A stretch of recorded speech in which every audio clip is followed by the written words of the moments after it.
Hello, my name is Dejan Grba, and this is the summary of my paper titled The Cabinet of Wolfgang von Kempelen, AI Art and Creative Agency. Introduction. As part of a broader critical framework of AI art, this paper discusses AI art practices that explore the notions of creative agency, authenticity, authorship, intellectual property, and labor. It addresses the conceptual, expressive, and ethical aspects of these practices, focusing on works that exemplify poetic complexity and manifest the epistemic or political ambiguities indicative of AI science, technology, and business. By tracing these ambiguities, it outlines the possible directions to tackle the challenges and advance the field with respect to the artist's increasing responsibility for changing ecologies, shaping cultural values, and political normalization. The paper's title references The Cabinet of Dr. Caligari, a film classic about irrational and cruel machinations of authoritarian systems, and Wolfgang von Kempelen's fake chess-playing automaton, the Turk, with a human operator hidden in its cabinet stand. Features.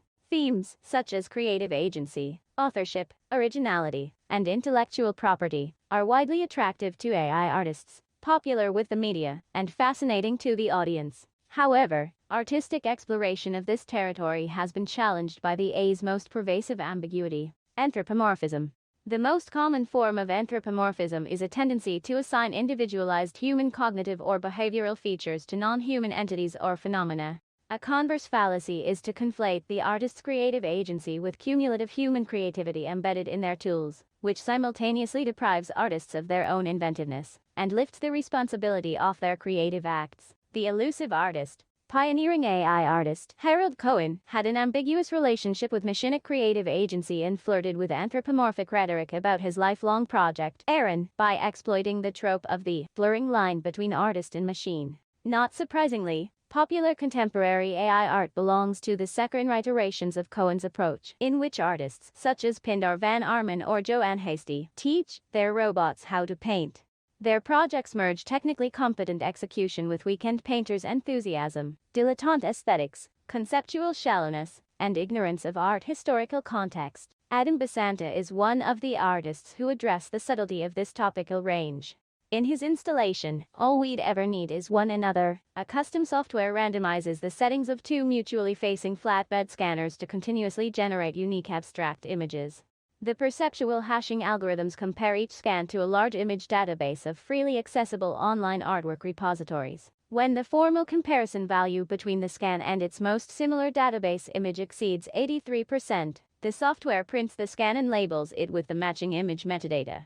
After it labeled one of the prints as 85.81% match, Emil Chamandy, Your World Without Paper, 2009, Canadian artist Emil Chamandy initiated the intellectual property rights legal action against Basanta because of the reference to her photograph. Although Basanta's print is not for sale and he apparently does not use it for direct commercial gains by any other means, All We'd Ever Need disturbs the concepts of authorship, originality, and intellectual property by consistently applying the functional logic of machine learning. While the intricacies of its lawsuit exemplify the intellectual and ethical aspects of our tendency to crystallize the commercial rights of human creativity, Basanta and other artists, such as Nao Tokui or Anna Reidler, approach AI both as a criticizable technology and a sociopolitical complex, and recognize the variable abstraction of technologically entangled authorship. They demonstrate that crucial aesthetic factors are human-driven and socially embedded regardless of the complexity or counterintuitiveness of the artist's tools. They remind us that the notion of art is a dynamic, evolving, bio-influenced, and sociopolitically contextualized relational property which needs continuous cultivation. Performative aesthetizations. Performance artists who enjoy corporate AI sponsorship tend to emphasize dubious notions of creative agency through the sleekly anesthetized mutations of earlier avant-garde practices. For example, Huang Yi's robotic choreography Huang Yi and Kuka spectacularizes the metaphors of harmonious human-machine interaction and mediates them safely to the passive spectators. It faintly echoes Stelarc's performances that emphasize the existential angst, uncertainty, and shared participatory responsibilities between the artist, the technology, and the audience. Nigel John Stanford's musical performances, such as Automatica, Robots vs. Music, target tech-savvy cultural amnesiacs through formally polished but experientially attenuated echoes of Einstürz and Neuboten's guilty pleasures in sonic disruption from the 1980s. With high production values and aesthetics palatable to a contemporary audience, these acts largely evade the unfavorable comparisons with their precursors and serve as marketing instruments for their corporate sponsors by promoting vague notions of a robotically enhanced consumerist lifestyle. The uncanny landscapes. Uncanniness is the occasional experience of perceiving a familiar object or event as unsettling, eerie, or taboo. It can be triggered in close interaction with AI imitations of human physical or behavioral appearances, so it often appears in the AI artist's exploration of anthropomorphism. For example, Jonas Eltes' Lost in Computation and Ken Feingold's installations extract human-like flow from the machinic conversations.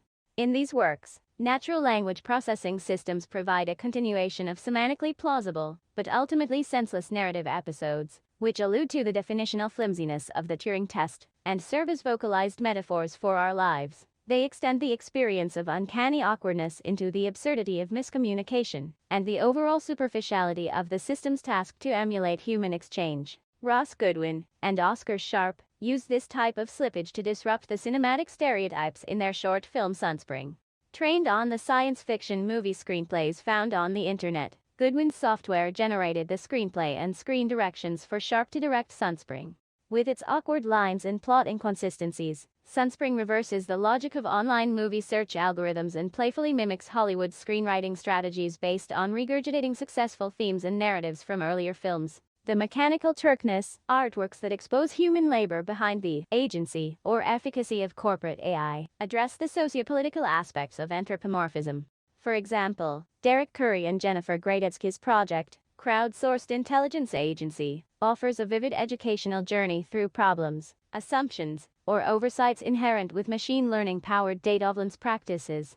It centers around an online app that partially replicates the open-source intelligence system and allows the visitors to assume the role of data security analysts by monitoring and analyzing their friends' Twitter messages, or by testing the delicacy of their own messages before posting them. The project also includes a library of public resources about the analytic and decision-making processes of intelligence agencies. This relational architecture offers an active learning experience enhanced by the transgressive effects of playful policing in order to see how the decontextualization of metadata and the inherent machine learning inaccuracies can distort our judgment. It also serves as a gentle reminder of our complicity in the politically problematic aspects of applied AI through conformity, lack of involvement, or non-action. Similarly, in RYBN and Marie Lechner's Human Computers, a multi-layered media archaeology since the 18th century offers revelatory insights into the use of human labor in large computational architectures. It shows that many AI applications have in fact been simulacra, mostly operated by echelons of underpaid workers, which corporate AI cynically calls artificial intelligence, or pseudo-AI, and subjects it to an exploitative framework of cybernetic labor management. By wittily exploiting human labor to emulate the features of AI systems, these projects remind us that the Turk in AI is still not mechanical or artificial enough. It resists emancipation, and it is not easy to make it more autonomous. Their self-referential critique also points to the ethically questionable use of crowdsourcing in art practices. Issues.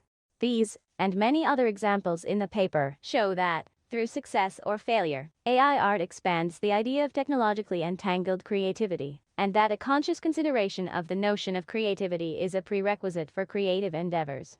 They also point to the fallacies, biases, cultural constraints, and sociopolitical ambiguities that manifest in the conceptual, methodological, ethical, and educational domains of AI. Conceptual. AI research struggles with encoding crucial aspects of human cognition, such as intuitive knowledge, abstraction, and analogy making, into machine intelligence. Similarly, the conceptual realm of AI art is most deficient in interesting intuitions, meaningful abstractions, and imaginative analogies that effectively address wider perspectives or deeper issues of human existence. Various notions of bio-detached and socially unembedded creative agency permeate both AI art production and its popular representation through confused, ambiguous, or openly mystifying rhetoric about machinic artistry. They promote a pseudo-romantic quest for human-flavored, creative essence within AI systems instead of demystifying them as sociopolitical apparatuses which have little to do with creativity per se, and are better understood as sophisticated tools for statistical analysis. Cognitive. Technocratic or techno-fetishist mentalities have been haunting computational arts since their outset, and continue to affect AI art. Its lack of sophistication often manifests as a disproportion between the artist's computational dexterity, eloquence in articulating relevant ideas, and competence with broader artistic, cultural, or historical contexts. Successful AI artworks utilize their entanglements self-consciously and tactically, as the inherent existential features within a broader context of digital culture. However, the breadth of procedural literacy and coding skills required for elaborate AI art production tend to direct the artist's creative focus, exploration, poetic reasoning, and learning toward mathematics and programming. This affects methodological clarity, formal cogency, and experiential impact, and exposes artworks to recuperation. Ethical reputation games in art community are driven by fluid social networks, cliques, coteries, and intrigues, directed by unstable loyalties or affiliations, and shaped by fancy, fashion, and authority appeal.